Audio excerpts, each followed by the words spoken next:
This demonstration is attaching a Windows 2016 server to an ME4 fiber channel array. Before we begin, it is important to understand the layout. This ME4 has 4 fiber channel ports on each controller.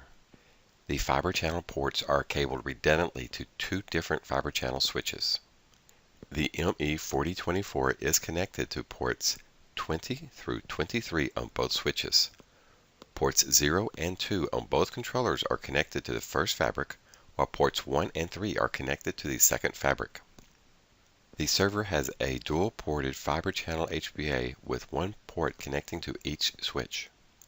I recommend documenting which ports each device is plugged into. It makes it easier to identify the correct worldwide names when zoning. You can use the first byte to identify what controller port is logged into each switch port. Starting with controller A port 0, the first byte of the worldwide name is 20. Port 1 is 21, port 2 is 22, and port 3 is 23.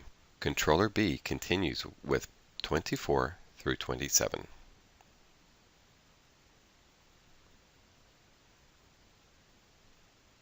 If this had been a dual protocol system with both fiber channel and iSCSI ports, there would only be 2 fiber channel ports in each fabric, not 4. To install MPIO, open Server Manager, then click Add Roles and Features. Click Next, Next, Next until you get to Features. Scroll down to Multipath I/O, select it, click Next, click Install.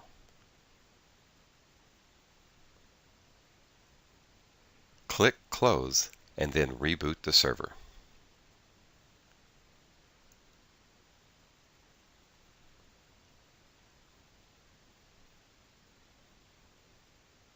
After the host and array are cabled to the switches, the next step is zoning. Dell EMC supports single initiator, multiple target zoning. This means each HBA should be in its own zone with all the storage targets connected to that switch. No other HBAs or initiators should be in the zone.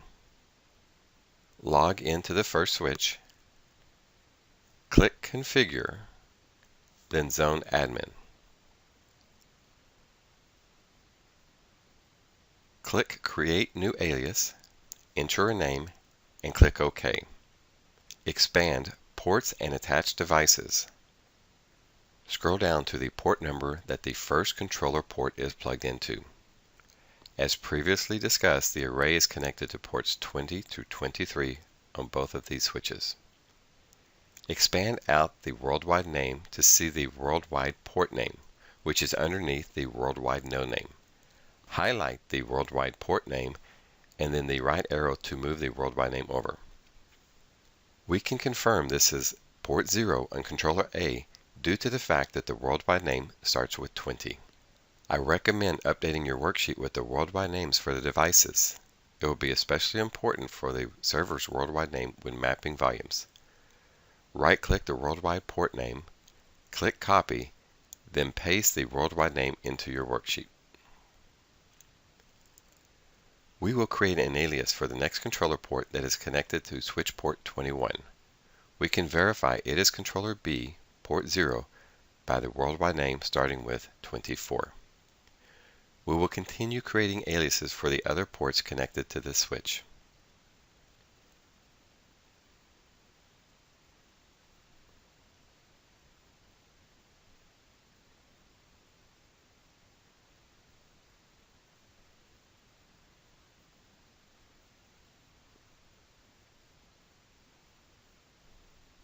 After you have created aliases for each of the array's front-end ports, you will create aliases for the server HBAs.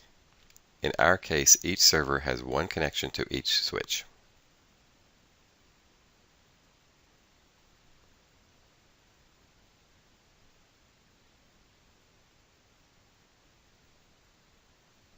After all the server aliases have been created, click on New Zone. Enter a name for the zone. It is typically descriptive of what is in the zone. In this case, we will use the server name and the array name, followed by _zone. Expand out aliases, locate one of the newly created server aliases, and all the aliases for the storage array. Highlight all of them, or one at a time, and click the right arrow. Repeat creating a zone for each server HBA.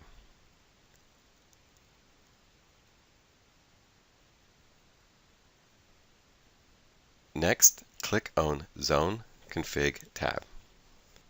Expand out zones. Finding newly created zones, highlight them and click the right arrow. Click on Save Config. Click on Yes. Wait for the changes to be completed.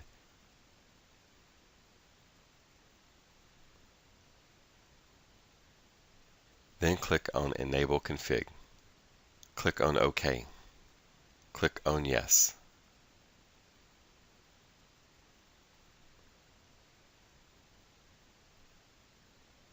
After it is completed, you can close the zoning wizard.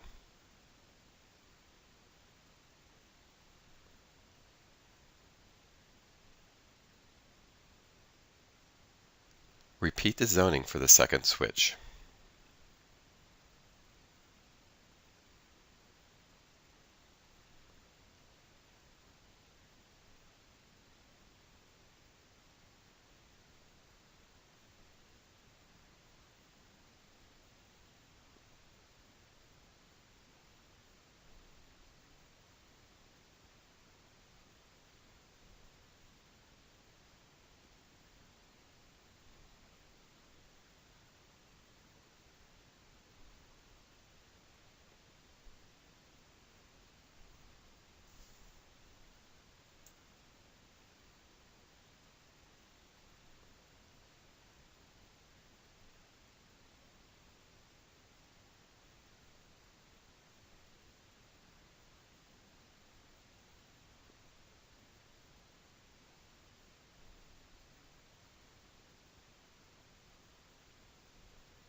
After the zoning is complete on both switches, the next step is running the host setup wizard.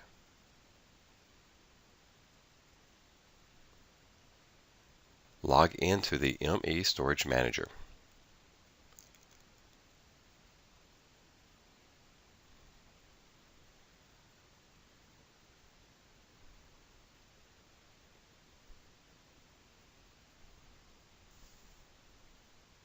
On the home page, click on Action, then Host Setup. Confirm you've met all the prerequisites and click Next. Type a name for the host name. Select the correct initiators for that host. If you have zoned multiple hosts at the same time, you will need to identify the correct worldwide names for each host. Use your worksheet to confirm which worldwide names go to each host.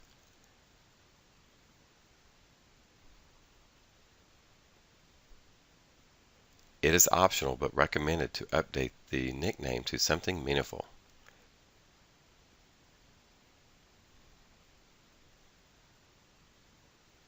Click Next to continue.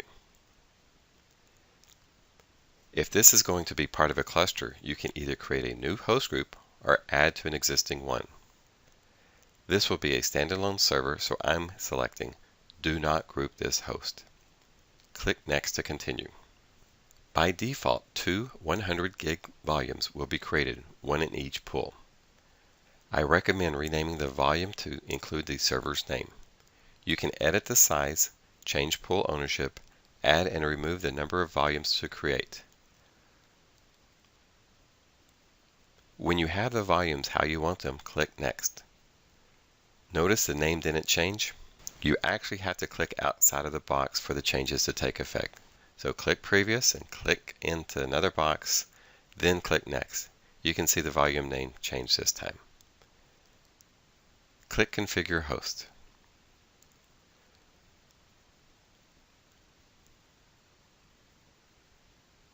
Click Yes or No depending if you have another host ready to configure. I will go ahead and configure the other host now.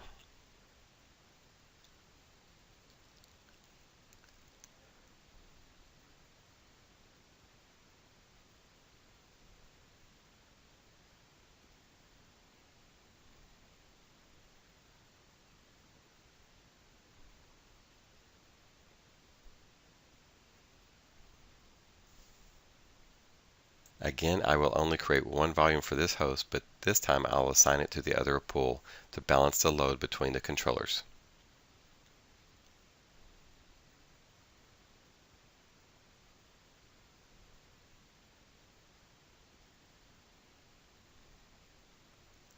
Next, we'll be configuring MPIO for multipathing. Open MPIO from the Start menu. Click on the Discover Multipaths tab. Select Dell EMC ME4, then click the Add button. Click Yes to reboot. Open Disk Manager.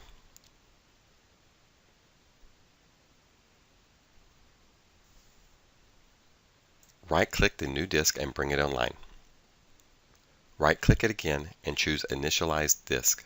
Right-click on the unallocated space and follow the wizard to format the volume.